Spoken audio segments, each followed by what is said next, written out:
Welcome back to another episode of the Between the Headset podcast. I'm your host, Jalen Connor, the comedic voice of sports intelligence.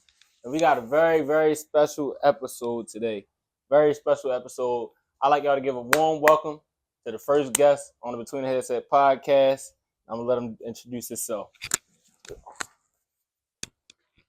What's up, y'all? How you feeling, my Name's brother? CJ. So we got CJ in the building with us today, y'all. I went to high school with him. He's another sports fanatic. You can find these anywhere, school, gym, this and the third. You can move these out the way too. You know what I'm saying? But we just gonna talk some sports today, y'all. I'm glad to have somebody to bounce some ideas off of. And we got some pretty good topics for y'all. So without further ado, let's hop straight into the video. You know, I still got my robe on, even though we got company. I'm still comfy in my Eagles. But speaking of the Eagles, you're a 49ers fan. Yeah. So just give them a little brief thoughts of how you feel about the end of y'all season. I feel like the end of our season was self-inflicted. Like it's starting back from the injuries with Christian McCaffrey being rushed back too fast. We had three prolific backs that was perfect with our offense. Get the names of them back. We had Jordan Mason, Isaac Garendo, and Christian McCaffrey. Okay. Christian McCaffrey was on a hay side for about 6-7 weeks. They rushed him back too quick off of 2 torn Achilles, and he tore his shit again after the second game. So damn, that was our fault. Brandon Ayuk didn't want to be on our team. Debo made him stay. He didn't perform at all for the first 3-4 weeks. Yeah. Couldn't even get 2-3 catches. Yeah. Then went off. Probably 2 weeks. Got ACL injury. Yeah. Debo Samuel, he came in, pushing for Ayuk to stay, just for him to have a player meeting, and he didn't produce how we wanted him to produce. We paid him and he didn't produce, and he wanted to leave, so we gave him the option to explore options. He chose the Commanders. In my opinion, I don't think that's going to be a great move. It feel like an OBJ and Dolphins move, but But since we already talking about it, let's get started there on the NFL. So talked about the Debo move. You said that you feel like it didn't really hurt y'all much. But do you feel like on a scale of 1 to 100, how much percentage you think Debo still got in the tank? Like, if you had to say. Well, he's still young. I ain't gonna lie about it just because I feel salty. He's still young. He can change a lot. He can change his diet, his body. He can change his route running. I don't think right now he was an elite receiver. He never was to me. He was a football player. A great football player, a great piece to the 49ers. The 49ers kind of let him branch out to be who he is, because at South Carolina, he wasn't running the ball. He wasn't doing them extra trick plays. We put that inside the office to make him the player who he is. So Shanahan will definitely do that. He would I definitely think that's all it is. He a great player. He got great speed, strength. He just got some stuff to work on at the receiver position, in my opinion. But okay. Yeah. So if you don't know, Debo, he got, what was it? He got released first and then picked up? He got they had a player meeting. He said he wanted to pursue a trade. They just allowed him to pursue that trade. And then he got for a 5th round, I believe, right? 2 fifth rounds, I believe. 2 5th round. Okay, so we got Debo in Washington. He's gonna be in Commanders threads. That's probably the biggest news we have so far in the NFL offseason. Still early. Super Bowl was just literally a month ago. It's March 4th today, so Super Bowl was just a month ago. Debo being the biggest move so far. He's going to be in the Commanders uniform. After that, we got some news for Eagles fans. Darius Slade has been released. I know it's sad. We all love Darius Slade. He's played a lot of great ball for us. How I feel about this one, I love Slade, and I would love if we could keep him, but y'all know money. You can't build a great team if you ain't got no money. And that's how we built the team that we have now. And I think Slade understands it, because he is 34 years old, on his way out. Like, before last year, before this past season, he didn't have a very good season. Last year, though, I think he had a very productive year, playing some great man-to-man coverage, probably the best man-to-man coverage I've seen him play since he joined our team. So I think he gave us a lot of what he had left in the tank. I don't really think it's a whole lot left. But what you think about that? I think the Eagles have a tendency of winning and then breaking down the team, in my opinion. Okay. I don't think that was the most perfect move. I mean, it do save money. You can find a better corner, but the chemistry is what matters. Y'all just added your last piece to push y'all over the hump to win the Super Bowl again. After y'all had Nick Foles, mind you, y'all also had Carson Wentz. I could have gave him a little bit more time, in my opinion. I'm a Wentz guy as well, so I agree with you. I'm not gonna look at it in retrospect. Yeah. When it happened, I totally agree. I think it was just too quick, too soon because of the things that's happening. He could have bounced back from that and been a great QB in our league today. But well, like you said, would you say that was the right move? Yeah, of course, it's the right move because of where you're at now and where he's at now. He's still trying, but it ain't doing anything. I think that messed up his mental though, in my opinion. But I think so as well. That's neither here or there. We talk about Slay. I feel I understand where they coming from. I can see that, but y'all could have kept them and ran it back. But y'all got younger players. I want to see what y'all can do with a different looking defense. Y'all front line is already good. Y'all want to make sure y'all secondary is good and along productive. with that release, I think it would be. I think I would be totally with you on the keeping our core pieces, this and the third. If it wasn't for the other release that literally just dropped right before this episode. So we released Slay, and you said he was worth for $4.3 million. Yeah. And then we also released James Bradbury this morning, which everyone's seeing coming. So if you release cap space and $4.3 million, that's something within itself, but maybe not be enough for you to get rid of a core piece. But when you add that 4 plus that $2 million, and it's both the same position, not older guys, one older guy and one guy who just completely sucks. one is severely on a different skill set than the other. Like that's why that one didn't really like. If they hit me with the James Bradbury got released yesterday, it wouldn't be no shock because it's James Bradbury. Everybody knows he's barbecue chicken. Right. Before this year, we not gonna forget.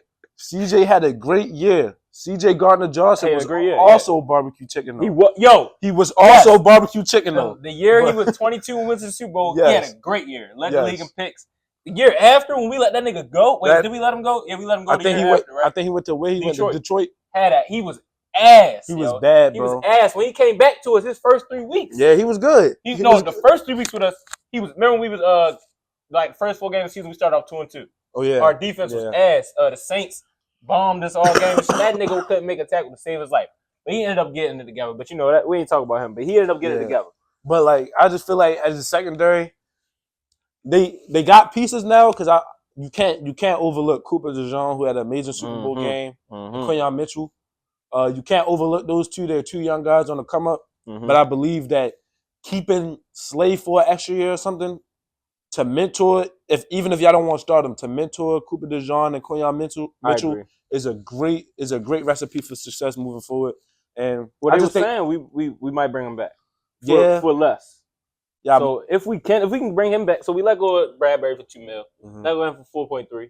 If we could bring Slay back for $2 or $3 million, you know what I'm saying, he could be that veteran. But I feel like they should have negotiated that before they even released him. Like, it's gonna stay. It's gonna, even though the player release, it don't matter what a player release.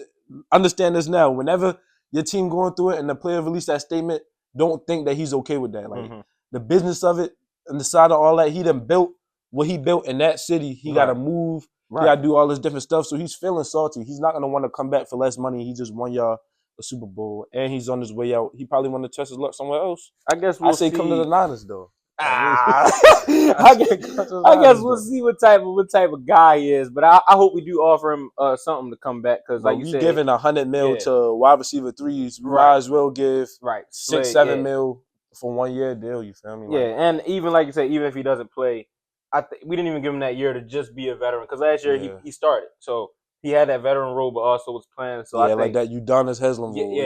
I think he could do good for us because he also brings great energy. But moving on. T. Higgins has been going through a lot this past season and this off season.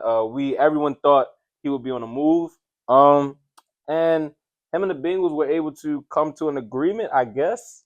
I don't think so. I don't think so. You don't think so? That's their way of controlling because if y'all don't know, he has been put on the franchise tag. So.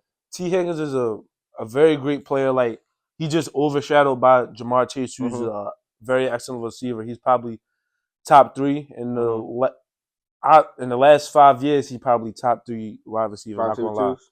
What? Or you talking about Chase? Jamar Chase, yeah. Yeah. Jamar Chase in the last 5 years, he's probably one of the top 3 wide Yeah, receivers, for top 5. sure. But he's getting overshadowed. Don't even let the numbers fool you. The not cracking 1,000. He could have cracked 1,000 Injuries. if it wasn't for injuries, if it wasn't for looks. Mm-hmm.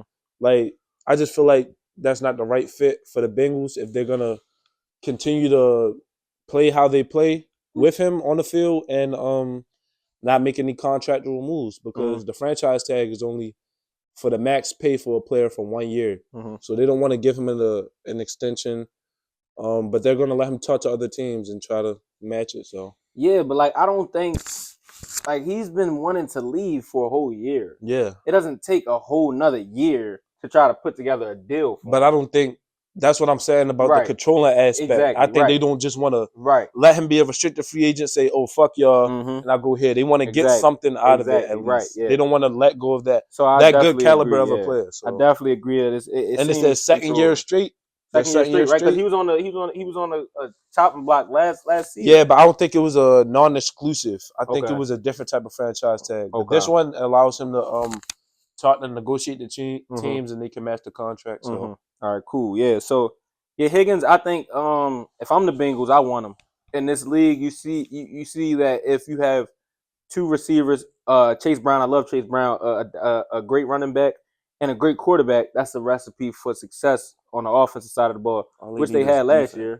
Yeah, all they need is defense. Their offense is probably top 5 in the league if you ask me. So I see where the Bengals are coming from as far as wanting to keep him, but I think they could have more respect for him as far as paying him because, like you said, if you ask me, he's probably top 5 wide receiver 2s in the league easily, maybe top 3. You know what I'm saying? You got Smitty, Cooper Cup, no order, but Smitty, Cooper Cup, because Puka is the wide receiver 1 over there now, in my opinion. Smitty, Cooper Cup. Yeah, he been that for since he got in the league. Yeah, exactly.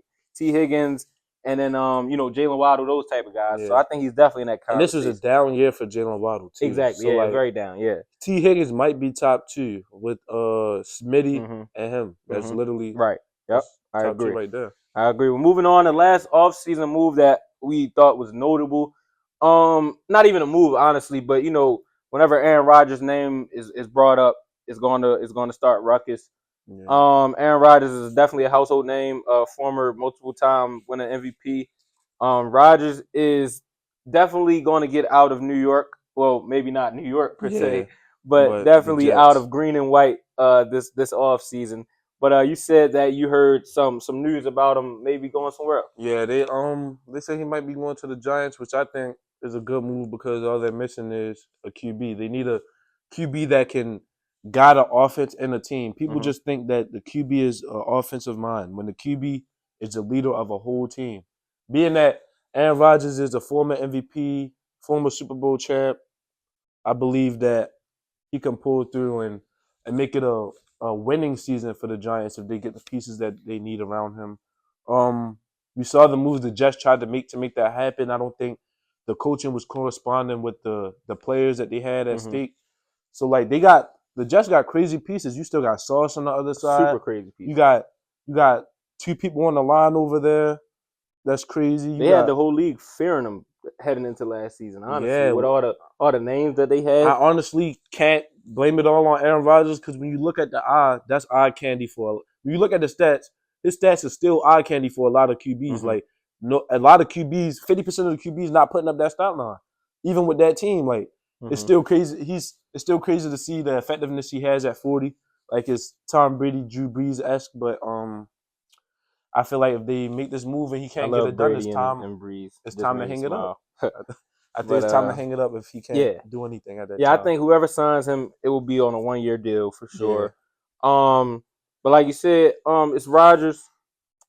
If you ask me, I don't think he has much left in the tank. One, because he can't move in the pocket like he used to, and Rodgers, he's one of those quarterbacks who's sneaky elusive, and if like kind of like a watered down version of a Mahomes, like can move and then get to those crazy arm angles and throw off balance passes. He can't do it no more. I don't think he has that anymore. Of course, he can still stand in the pocket and deliver a laser ball right on target, but as far as his Rodgerness, you know what I'm saying, it's hard to kind of do that when you're getting old. But coming off a major season-ending injury as well. We can't forget that he was showing good progression about coming back on time with this ACL, but I also think it was rushed and how he played this year was precautious so it don't happen again. So I feel like wherever you go next year, he just gonna have to take that leap. Yeah. And if it happens, he just knows it's the end of the road. It's do or die anyway. You feel me? So you either go out like a soldier or go out like a hoe. So he's 40 already. Though, yeah, he's 40, right? So it's over. Enough NFL for the day, though. We spent a lot of time on that, but I know y'all like those updates. So, we had a big event this past weekend. That's what boxing matches are nowadays. They're events. All the celebrities pop out. I might be biased because of the gym I box at, but I mean, I think we and where we from? Yeah, I think we both are pretty biased here. But Roach versus Tank. The first match, because it seems like there will be a rematch. Hopefully in the near future. Yeah, hopefully. Very controversial fight. Very entertaining fight, if you ask me. They were going toe to toe, blow for blow. But of course, Tank pulled which a lot of people like to call an illegal move, taking a knee during the match to go wipe his eyes out, which he said it was like probably hair grease and sweat in his eyes. And I will be one to say that I believe in one because I experienced that, and it does burn. But regardless of that, you know what I'm saying, I do think what he did was illegal, but they gave him a little bit of Patrick Mahomes, Michael Jordan. It's a lot of stuff. It's a lot of stuff that was happening in that fight that it's like if you know, you know. Like Tank going into that fight, I think he was focused, but in that fight, I did not see any focus from the jump. The back and forth with the ref about what the other fighter is doing. I've never seen that. I've seen it. I've seen it, and the only other place I've seen it with Tank is the doghouse. And the doghouse rules. No, the doghouse rules is it's a sparring. So the doghouse rules at Floyd Mayweather gym. Basically, what happens is you get in there with whoever he put you up against, or whoever called whoever out, and it's fight till whoever don't want to fight anymore. Devin Haney was fighting Tank.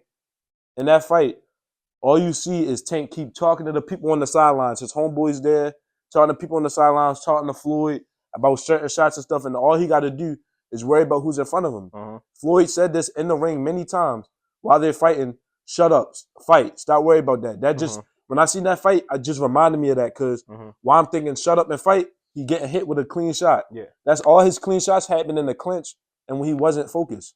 So I think personally from Tank, like you said, that's something that didn't happen on a big stage. But I usually see with Tank, you know, he has fun in the ring. You know what I'm saying? And if he's talking to anybody, it's the crowd. You know what I'm saying? Engaging with the crowd and still putting on a show because he's that confident in his abilities.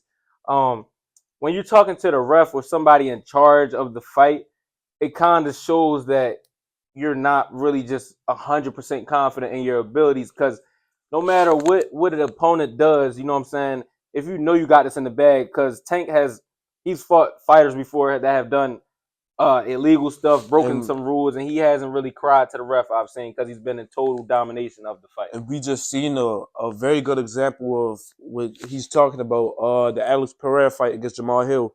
When the ref was interfering, Pereira told him, chill out, straight knocked him out. Knocked his dumb ass out, exactly. So I feel like all Tank had to do was focus. I don't think Lamar Roach brought anything to the table where it's like, bro, everybody is on Tank meat right now because I don't know. Like, it's really baffling me. Like, I don't know. It's really like, I think it's because of how he didn't have control of the fight. Usually when he fights, he always have control. He always gets a knockout. I think a lot of people mad about that 9th round knockout. They was betting on that.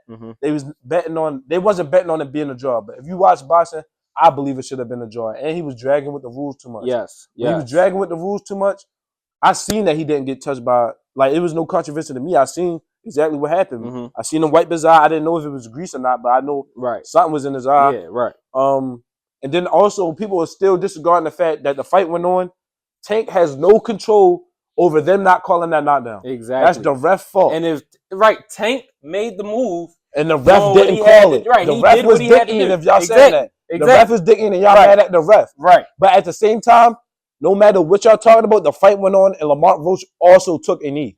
he also took a knee. 100% took a knee. I don't But know what the circumstances was of that Roach knee. They cut it off. They cut it off because Tank also took a knee. So I feel like that makes it fair right there. Right. It shouldn't be no banter after about, oh, you took a knee and they didn't give you the point. Right. Nigga, you took a knee too. Y'all both took two knees. Even then, after, so if you take a knee and they don't charge the points against you, or say they did give Roach them points or whatever for the knockdown, who's to say that after Tank realizes that they gave him the points for the knockdown that he won't turn it up a notch, right, and then win the fight? So you can't just. And say I know he was on focus because in the press conference, all I hear Calvin keep saying is he thought it was the 8th round. He thought it was the 8th round. He thought he had more time to pull out the win and turn it up, but he didn't. But as far as the fight stats, I feel like they did make it a draw because of the knee, even though they didn't call it on the points. Right. Because if we're talking about fight stats, landing 112 punches to 400 is not a good formula to winning in any fight. In a street fight, you're getting 400. He had 400 thrown punches to 112. Oh wait, you mean like 112 out of 400? Yeah. So he made. Okay, I thought you were saying what's the name? Tank landed 400 and Roach landed 112. I was about to say.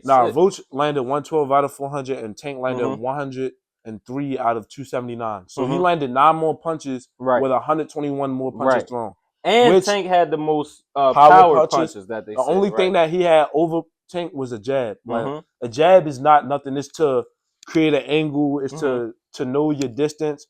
You can use it to hurt somebody, but he wasn't using them type of jabs. So, and to compliment Roach's game, because even with those numbers leaning towards Tank's way, if you watch the fight, you 100% could see that it was a draw. And I say that because Tank was visibly hurt. He was visibly hurt. Roach was visibly hurt. They both hurt each other, but you knew that neither of them was going to go down. Neither of them was go down. It was I don't know. You don't think Tank was hurt? I don't think about the visibly hurt. I don't think any of them was hurt. I think, like I said, that was a sparring match to me. They need a rematch. I agree, but you don't think none of them. You don't think none of them counter hits from Tank or Roach? I don't think them. You seen Roach, Tank get stunned. The Roach hit. Anybody else get hit with that shot? It's a knockout. I agree. He for Tank to take that little stumble in 3 seconds to get right back on his back foot and his pivot and his motion. I don't think he was hurt enough. Like, no, okay, these are the best fighters in the world we're talking about now. So hurt enough, you know what I'm saying? Hurt enough means you about to go down. You know what I'm saying? But hurt means that if I can see that punch affected you, then you probably got hurt. You know what I'm saying? Like it's been a couple times we've seen Tank out of his 30 fights, maybe 5 times out of them 30 fights we've seen that he was hurt. You know what I'm saying? And I just think if that's how you react to that punch, that has to go in that. But that's what I'm saying about the whole Roach and Gervonta thing. Like I've seen this nigga Roach get knocked down, not knocked out, but by Jamel Herring. Right. Jamel Herring, if y'all don't know, is about to be a retired boxer, probably 39 years of age, 24-5 record. Before he even fought Lamont Roach, I think he was 24-2. So I've seen Lamont Roach go down. I've never seen Tank be hurt or go down. Right. So for them to say that highlight of the fight is what makes him beat Tank, that just shows how great Tank is. Exactly. Because like it just wasn't effective enough. Like what Roach was doing was not effective enough to hurt or win the fight.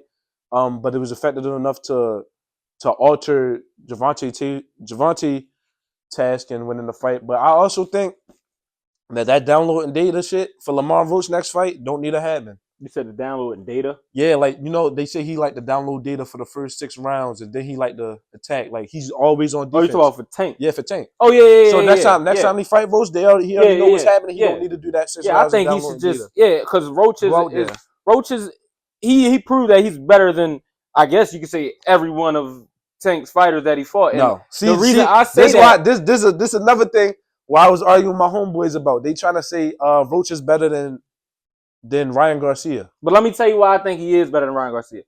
Tell me what is Ryan Garcia's biggest flaw as a boxer? Tell me if it can come to your head. Not putting his hand back. Exactly.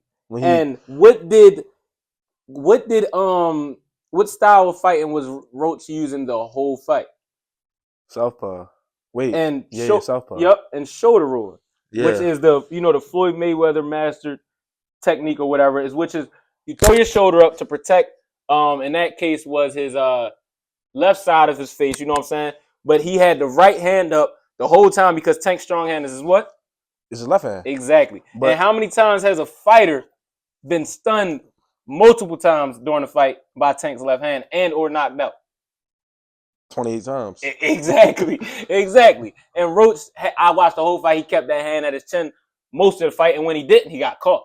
But he did not get caught enough you're going off the Ryan that fought Tank 3 years ago. If you watch Ryan now, he's working with Derwin James. He developed a shoulder roll. Okay. So all that happening, Devin thought that too. Bill told Devin that too. Mm-hmm. And he went in there, and people are overlooking. They keep saying he cheated, but whenever I bring up this fact, they say he cheated. But if you don't bring in factor in cheating, whatever, even though I don't think he cheated because it wasn't enough. About Garcia, right? Yeah. Okay. But he knocked down and almost knocked out a 4-time, the youngest undisputed champion ever in boxing history. Mm-hmm. No matter what weight class, what happened. It's funny how we forget that fight because of all the controversy. Right, all the controversy happening. Y'all forgetting that he went out there and showed he did. He never got hurt. It's not. He took control from the fight, won through whatever. He might lost some points in the fight. That's how he lost around, whatever. But can we keep it a buck? And I don't want to rear off too much, but can we keep it a buck? Haney is it. Bro, that nigga Haney sucked, bro. Lomachenko beat his ass. Nah, Lomachenko did beat him, but he ain't doing enough for how old he is. You gotta think about it. Him beating Lomachenko made him the youngest undisputed ever. True. The fighter in Devin was already young. And he was already checked. Yeah, so but I watched that whole fight. I'm not gonna lie, bro. I think Devin did enough to win. I think so.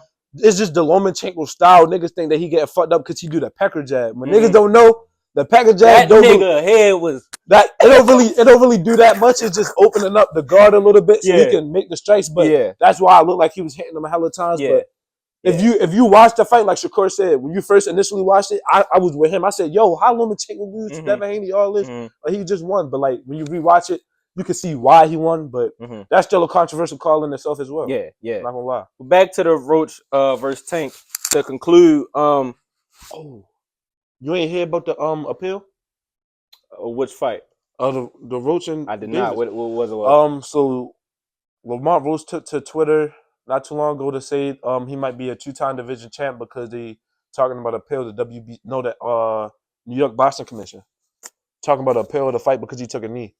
But that's why I was saying like the ref allowed both of them to take knees. Let me tell y'all this real quick.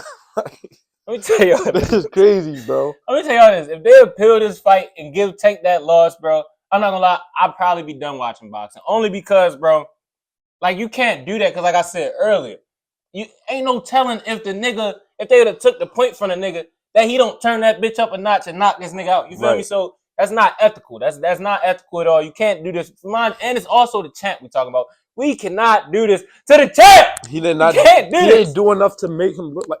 He ain't doing enough to make him look like a champion. He did not. The reason why they saying that he beat Tank is because he made Tank look not like Tank. Like Tank just wasn't unfocused. Yeah. But Tank still look like a great boxer. That fight, they both, in my opinion, look like great boxers. I seen great counter punches from both of them. Great, not great defense, but I seen good defense from both of them. And I believe that Gervonta Tank has way more versatility that he showed in that fight. More power that he showed in that fight. All of that.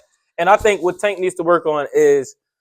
I know it's like it's how your body is, but the right hand, he just kept using the right hand as his lead hand, and then kept trying to bring that power with the left, and it's like it clearly wasn't there for majority of the fight.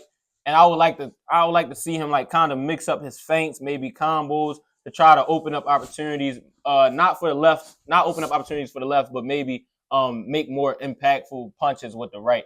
Because after that fight, it's going to be a lot of boxers using the same style of defense that Roach used. And it's a lot of boxing dicky just trying to discredit Tank. Like they didn't just win the title and called out Tank. Like they ain't been calling out Tank for their whole career. So now they trying to discredit him, saying they don't want Tank, they want Roach when they still know they want Tank. Even if Tank took that loss, niggas still gonna want Tank. So we just need to stop this narrative of Tank losing. They need to run it back, and we really gonna see like who it is. In my opinion, I think they did a homie round, and they trying to sell the second fight.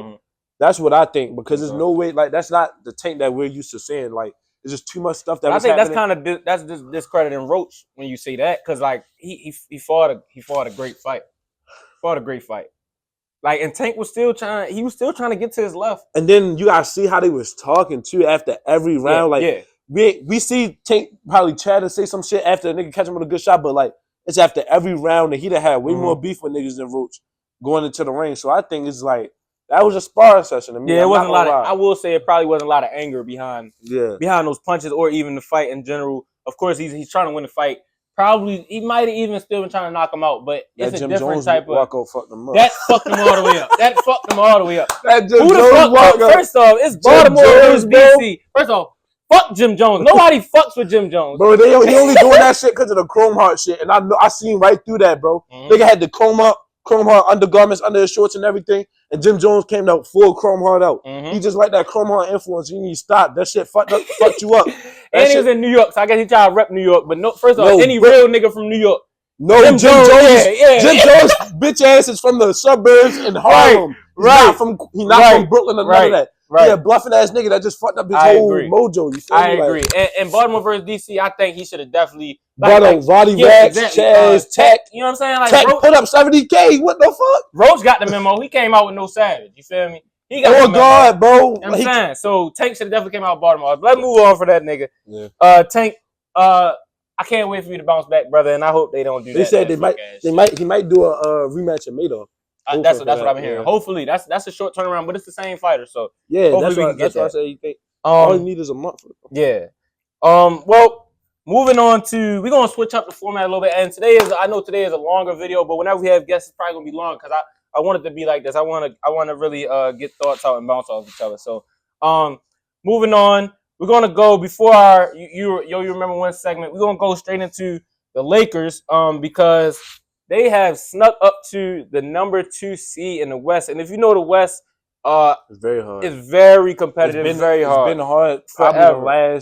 It's been the hardest, I think, the last 5 years, because when you look at teams in the West and you compare them to teams in the East, a West team can be 10th seed, and you go on the East, they got the same record, or the West might have a better record, and you're going to see them as a 3-4 seed. Yep. So and even with the East being more competitive, it's really only about every year. It's only about 2 or 3 teams you worry about in the East. Right now, we got the Cavs and the Celtics, and it's about the same. You ain't really worried. Yeah, exactly. You ain't really worried about the Pistons. You know what I'm saying? They playing good ball, but nobody thinks they're gonna lose to the Pistons. You know what I'm saying? Nobody think they're gonna lose to the Pistons. That's why I think these niggas losing too, bro. Exactly. They coming in the game. Yeah, I agree. Last year Pistons. I agree. Not playing. Yep, I agree. But Lakers up to the 2 seed in the West with only the Thunder ahead of them, so they are now ahead of the Nuggets, the Mavs, everybody but the Thunder. You know what I'm saying? So I think it was a great move. Aside get into that move. Aside from the 40-point loss to the Hornets. 40 point. No, not 40 points. Aside from the loss to the 40 lose. You know who I put that on? You know how I put that on? I put that on Luka. I ain't gonna lie. Luka had 15 points? Shitty game. 15 points. Niggas try to tell me it was because he coming off an injury minute restrictions. That ain't no excuse. Luka dropped 70. Basketball, right? That nigga dropped 70 in the game before, bro. The nigga can average 20 in 30 minutes. Yeah, bro. He went 1 for 9, 6 turnovers. If you watch the game, he was like holding the ball. He was on that bullshit math shit. You know what I'm saying? Yeah, you can't do that with the Lakers style of play. Can't do that. Because we have when Luka is playing Luka basketball, getting in the paint, like not holding that bitch, just stationary. When he's getting in the paint, putting 2 feet in the paint, y'all see how much that opens up the offense. Yeah, you got LeBron James doing catch and shoot 3-pointers. Like, you know what I'm saying? Like, nigga, LeBron James 40 averaging a 40% 3-point clip right now. Yes. Like, bro. Over 40. Yeah, 43 right now. 43.2 or something like that. But that's all. And he was doing that before Luka, but you think that's not going up with Luka playing? Like, he's saving so much energy. You know what I'm saying? Getting better looks. I'm not even reaching, like, no dicking, and I know my homeboys gonna see this when it come out. I know y'all LeBron. I definitely need you to collab on the post too, brother. I know y'all LeBron fans. No dicking. I'm a big LeBron fan. No dicking. Like, the nigga can play till he's 50.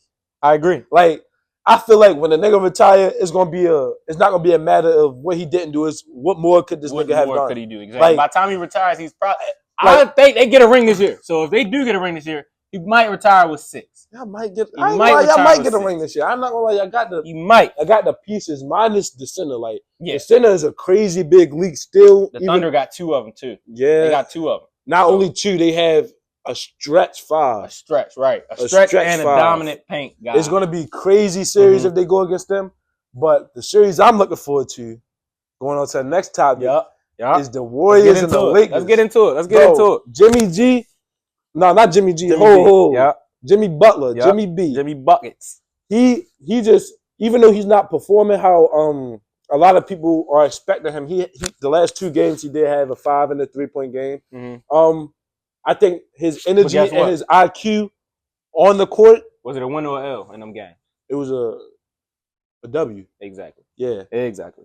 So minus 1 recent. I don't know. I think we like 5 and 1. They only lost like 1 game since the game. Like they like 8-1, 9-1. But it elevate. I feel like having Jimmy, not even just him having on the floor, but knowing that you got Jimmy for playoffs is elevating Curry and Draymond Green's play. Like in the last 8 games, Draymond Green is averaging 13 points, 7 assists, 7 rebounds. He is. That's old Draymond Green numbers. And Curry is averaging 28, 4 and 7. So it's getting scary. All we need is Jimmy to be healthy, make a playoff push. That's probably the best spark in the league. Like if you had to give me one person, I want, like realistically, not talent wise, but if you give me one person, I want to give my team a spark that still is at some type of star level in the league. It's Jimmy. It's Jimmy Butler because he's going to do everything on the floor that the stars don't want to do. And you know what I'm saying? Even at his old age, he's still crazy athletic. It's like there's no drop ball for him and Andrew Wiggins, except we got a better up-tempo IQ defense player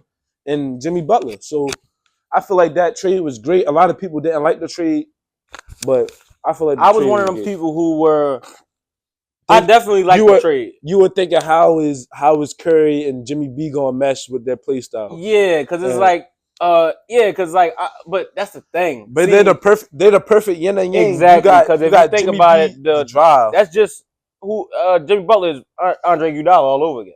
You know what I'm saying? A more offensive Andre Iguodala, and we see how those hardworking players, how Steve Kerr can pull the best out of those hardworking players who could fit right in the system. Gary Payton Jr., you know what I'm saying? A whole lot of guys like that. Everybody is undermining IQ over skill set. When we clearly see what IQ can do. You have Luka and LeBron, the best basketball minds. They went from 7th, 8th seed to 2 seed. Shoot that fast. You got Curry, Draymond, and Jimmy Buckets.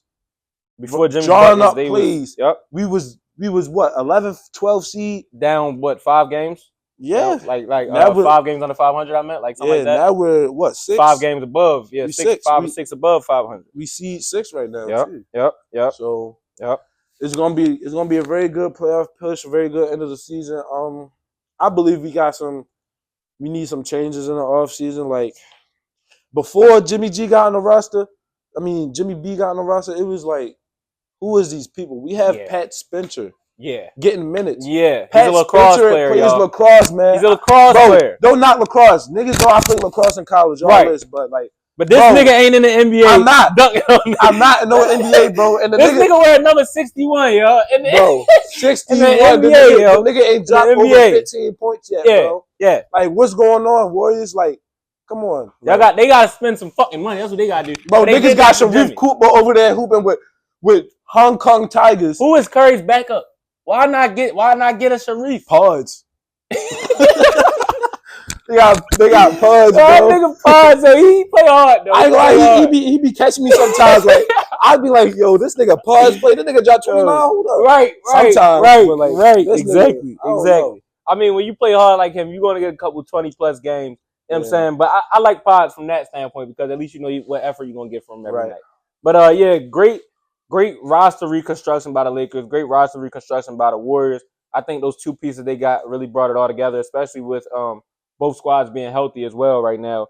I hope for them to keep finishing the season strong, and I hope we can hope they don't get too high up in the standings because I would like to run into. I mean, we might still run into them later on in the playoffs, but if we can get a LeBron and Curry face off again in the finals. I mean, not finals, but playoffs. That'll be another treat. Maybe Western Conference. I don't know. Maybe Western Conference finals. We gotta get through the Nuggets, the Thunder. So it's a lot. But it's not like we didn't get through the Nuggets and the Thunder before. So it don't mean nothing. We got Curry, nigga. Y'all beat the Thunder that year. Y'all beat the Celtics. I don't think the Thunder was in it. If they was, really? If they was, gone first round. We they might have played somebody like the Nuggets. We fucked the Nuggets up too. I think twice. I think Curry fucked Jokic up in the playoffs twice. Yeah, so, and if y'all didn't see the last time the Lakers played the Nuggets, Jokic did not have a good game. Blowout. So the top 3 teams in the West right now, if you ask me, Thunder, they still the top dogs. Thunder, Lakers, and the Warriors. Thunder, Lakers, Warriors.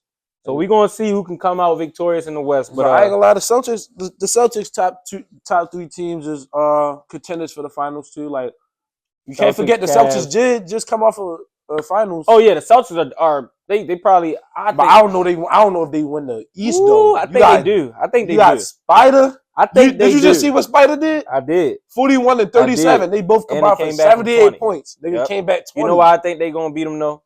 Because Darius Garland is gonna be inconsistent. Nah, not in the playoffs. I don't like DG. Nah, I don't like that. I've been liking DG though. I've been liking DG since high school. I was a big fan of DG in high school, but he played the same way he played in high school in the league. But it worked for like 2-3 years, and it works every. But you gotta look at DG's story, like bro. Yo went to Vandy, didn't even play for real. Played 5 games, top lottery pick. Who you know do that? Skill, yep. Who you know do that? And he wasn't even a top projected prospect at the time, so he caught a lot of niggas' eyes. Yep. And then the first season he got injured, and then second season took off. He's been taking off ever since. He had a down season last year. I believe he was playing pretty ass, especially in my parlays last year. But you feel me?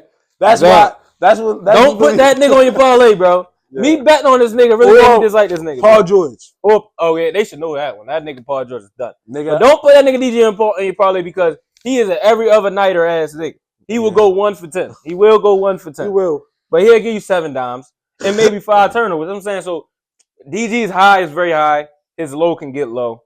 So I hope that he can stay on that middle ground with it. Because I think if he can stay on that middle ground in the playoffs, that'll be enough. Because we know Donovan Mitchell gonna come to play. At least for a point series, like. Yeah, if y'all see them playing somebody where they're not gonna need DG, I think like he just need to take the chill round. I don't think he need to go off all that time because he's not gonna keep that shit up the whole playoffs. Honestly, but it's a time to turn it up, time to not. So you know what I'm saying? Great talk, by the way. The NBA is it's starting to steam up. This is when everybody likes to start to watch. So we definitely gonna incorporate some more NBA. But staying on the topic of NBA, you're new here, so you might not know much about this segment, but we have a segment called you remember when? And that is a segment when we talk about a flashback sometime in history, something relevant to what's going on in sports today. And we put our minds together today, and we came up with something interesting. The last time, maybe not the last time, but a significant time in history that we can recall, a superstar got traded in the middle of the season and actually won the championship because we're thinking about the Jimmy Butler Warriors now, with the Steph and Jimmy Butler Warriors now, and the LeBron and Luka Lakers. The last time a superstar got traded midseason and won was who? Clyde Drexler and All-Star Rasheed Wallace for the Pistons. Clyde Drexler of the Houston Rockets '95 team. He won with Akeem Olajuwon, Kenny Jet Smith, Sam Cassell, and then you got the Detroit Pistons. Rasheed Wallace. Was that Chauncey? Yeah, Chauncey and them. What's boy with the you know what I'm saying? 32. Rip Hamilton. Oh yeah, Rip Hamilton. Yeah, but Clyde Drexler, if you don't know, Michael Jordan took a little hiatus from the NBA because he wanted to go and shit got too easy. Shit got too easy. He so left Pippen by himself. But they still won 50 games too. Yeah. They were still a good team. Pippen is that nigga. Don't get it fucked up. And the coach though. The coach is also that nigga. So don't get it fucked up. They still had. I believe they still had Koo coaching them. But back on the topic of the Trailblazers. I mean the Rockets. My fault. So in this time, Jordan was just coming back off his hiatus. And y'all remember that series when the Magic got him out of there when he was rocking number 45 because Nick Anderson had got a steal or something at the end to knock the Bulls out. I know all my old heads tuning in. Y'all definitely remember that series because y'all was probably heartbroken.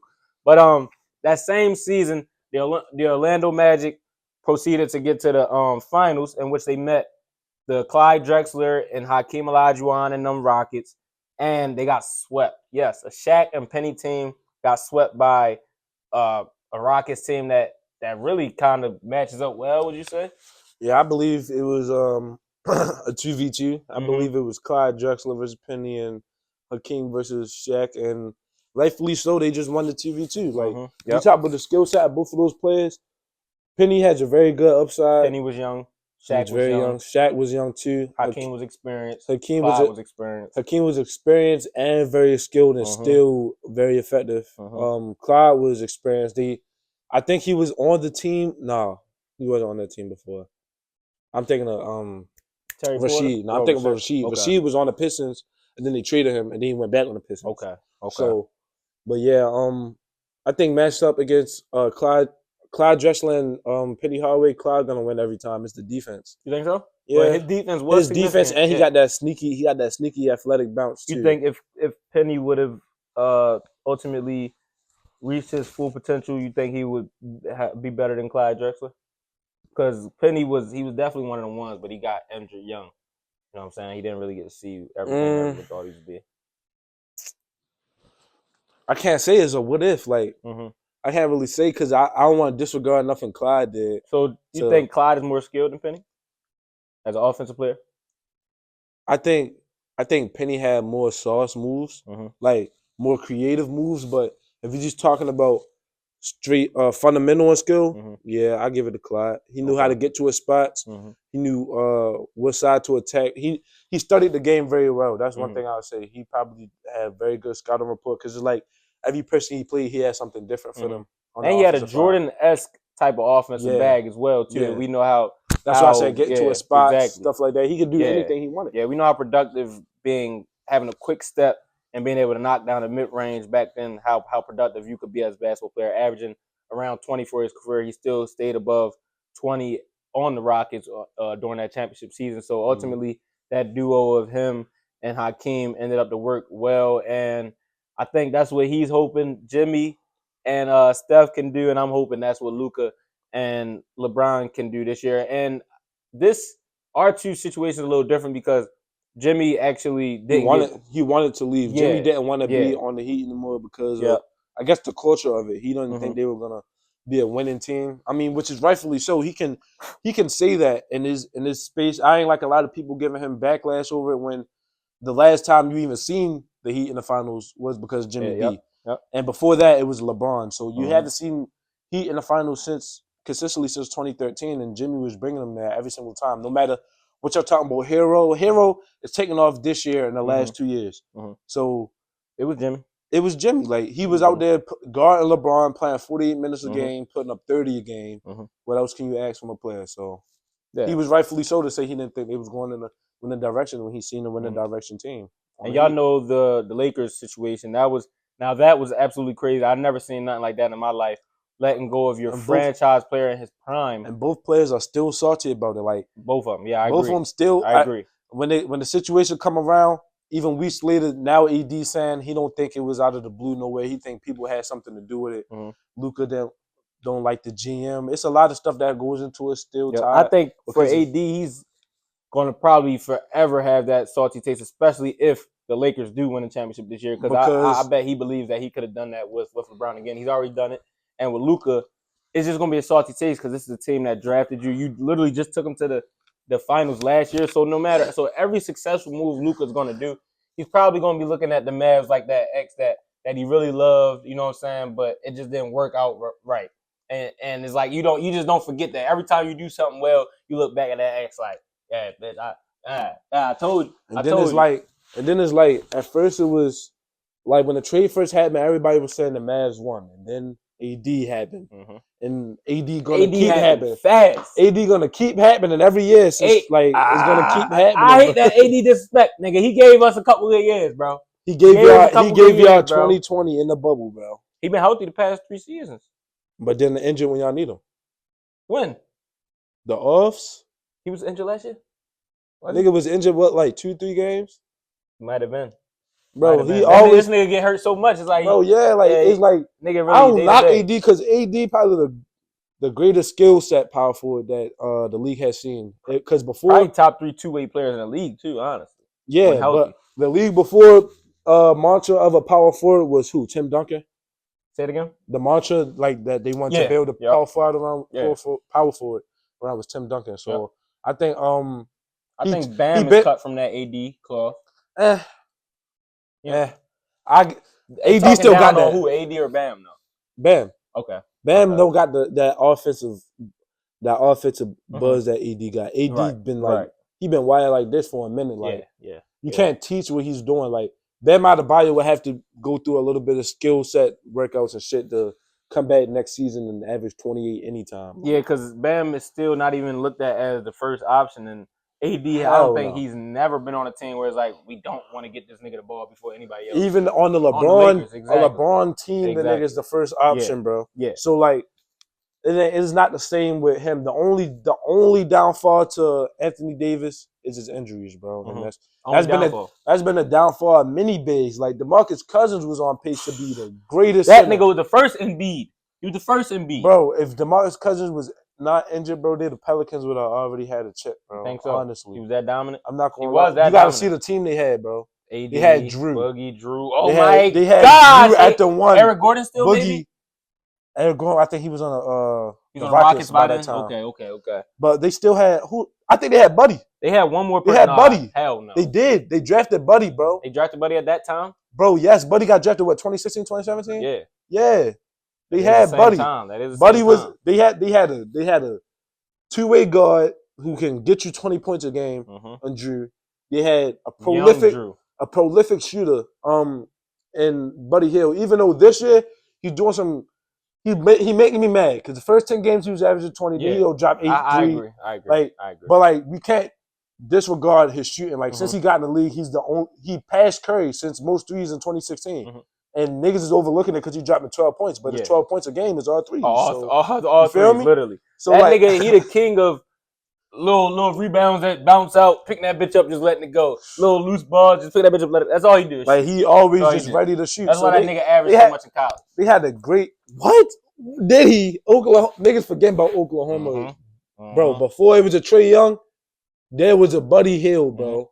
Y'all forgetting about Oklahoma, buddy. But we closing down on an hour, and I hope y'all do watch at least majority of it. The more you watch, the more you're gonna stay in tune. So let's wrap this up. With a little bit of fun. I guess the WWE counts as sports. It's sport entertainment, but it's definitely sports. We've seen a lot of athletes. Exactly. Branch through there a lot. And a lot of. I'm pretty sure everybody that's watching this video watched WWE at one time. That's how big the WWE is. So, with that being said, we're getting into our last segment, my favorite one, the Get Us Cool Ass segment of the day. And today it features none only than the GOAT of wrestling, if you ask me, if you ask my neighbor, John Cena. You know what I'm saying? John Cena did one of the most infamous moves that'll probably go down as one of the most infamous moves in WWE history. He turned heel. Are we labeling John Cena the GOAT though? I think we are. I think we are. Undertaker? You can go Taker. You can go Shawn Michaels. Nah, not Michaels. The Taker run was undefeated. Okay, if you're talking about success, yes. That's like him. That's like Jordan right there. That's like him winning 6 rings. Like, Taker is Jordan, but John Cena would be the LeBron in this situation. You know what I'm saying? Like Taker went 21-0 in WrestleMania, which is crazy. That's like the 6 for 6. You know what I'm saying? But John Cena longevity and the connection he had with the people. You know what I'm saying? So he would be probably. I give it to him. I give it to John. And he also has 16 world championships. Even if this shit is rigged, he was rigged to be the GOAT. You know what I'm saying? My GOAT, not Undertaker or none of them. My GOAT, Daniel Bryan, he an underrated GOAT too. Okay, underrated. GOAT might be a bit premature for him, but legend, he's definitely legendary. Bro, you gotta see, bro. His resume speak for itself. The nigga beat Randy, Batista, and Triple H in one. He definitely beat. That is a crazy feat. Like it's niggas that didn't even beat Triple H one time in WrestleMania. He beat 3 of them in one match. That was his whole mantra, like the heart over height. You feel me? Like he had the heart over. That's what he'll go down as. He's definitely a fucking legend. But like at the end of the day, you gotta bring in consistency, success. Yeah. You know what I'm saying? All that shit coming to play. He didn't win almost every. I think he won every title one time at least though. Yeah, he probably gonna be one of them guys. The guy that's gonna beat everybody, get a shot at everything. You feel me? I fuck with Daniel Bryan heavy. But back to John Cena, he turned heel. If you don't know what turning heel is, it's when a protagonist, because these are characters. Remember, a protagonist goes from a protagonist to a antagonist, and a protagonist is a good guy, antagonist is a bad guy. And if you know WWE, this is kind of crazy. This is like he's been a good guy his whole career. Yeah, this is NWOS. This is like Superman turning to Black Superman. Yes. Like, yes. It's like it's unheard of in that WWE. Like even down to the commercials, the nigga speaking good about the kids, all that. Everybody inspired by John Cena just for them to turn on this TV with cancer, and he putting his head. Exactly. He putting his head on the nigga head. This nigga was literally like a nigga would pray to John Cena before. Nigga would pray to John Cena before the other JC. If you get what I'm saying, you know what I'm saying? Like, and then I feel like if he was gonna turn heel, they should have been they should have did it when everybody was tuned in, like when he was at his peak. Because okay, but this is the thing. Nigga, he's on his way out. Nigga, we're not tuned in. Yeah, but his kids that's coming up every day watching. Yeah, but he on his way out though. So I don't like that turn the heel on the way out, because then like you gotta have a storyline for turn the heel. Like I think having a storyline would definitely add to it, but the fact that he is on his way out. And then he did the mic drop too. He didn't even explain it. So I feel like he not even going. You feel me? He did mic drop on the nigga. Like, yeah, we may not ever. Well, we going to get an explanation, because of social media and shit. Yeah. He's going to talk to somebody. But as far as in the WWE scene, we may not ever like get a real explanation of what actually just happened. And then he turned the heel with his number one arch nemesis, if you want to say, for WrestleMania. Yep. Not for necessarily a storyline, because The Rock he be in and out. He a movie star. He was been a prolific movie star way before John Cena. So, he was in and out on the returns and stuff. But that's one of his biggest arch nemesis when WrestleMania come around. And now they like this, right? Co-op on some shit. So I know just me seeing that. That's what the WWE does though. That's how they stay the number one most viewed network out of anything, even above football, because they do shit like that. Even if you've seen it coming, now you have to tune in, because you like, what the fuck is going to happen at WrestleMania? Yeah, what is going to happen at WrestleMania? Like, John Cena just became a bad guy. Right. You know what I'm saying? Even if you don't watch wrestling now, everybody that ever watched wrestling since John Cena has been a part of wrestling, no, this nigga is the most goodest guy you could ever. Even if they try to swindle him to be bad, he found a way out of that. Even when he was a fucking rapper. He's Superman, bro. The nigga really is. Bro, he really Superman. The nigga closest thing to Superman. I swear to God, if you watch wrestling, bro, this nigga is the closest thing to Superman. Like, he one of them niggas that barely lose. You know what I'm saying? Like, this nigga was a whole rapper. He was mocking hip-hop culture, and niggas still was fucking with cuz. Like, so, yeah, but I ain't gonna hold y'all no longer. We had 58 minutes, y'all. We've been in here just rapping for a whole hour. I hope y'all enjoyed this episode. I hope y'all like the guest aspect, because I want to do more guests. Hopefully we can have CJ back here too, because he had a lot of great insight, and he knew a lot of it about this shit that I ain't even know, y'all. So great guest here with us today. Once again, thank you, CJ, for tuning in today. And without further ado, don't forget to like, comment, share, subscribe. Go follow my guy. What's your Instagram, fam? You can follow me on Instagram at _ CJ. Yep. And I'm gonna collaborate this post with him too, so he can throw it up there if you see it. Hey, give your boy a sub, a little follow, something like that, and tune into the shit if you like sports. But without further ado, I'm gonna conclude this episode. I'm your host, Jalen Connor, the comedic voice of sports intelligence. I'm CJ. Give him something. Just give him something. The Robin to this, I guess. And we out, man. We out. Appreciate y'all. Peace.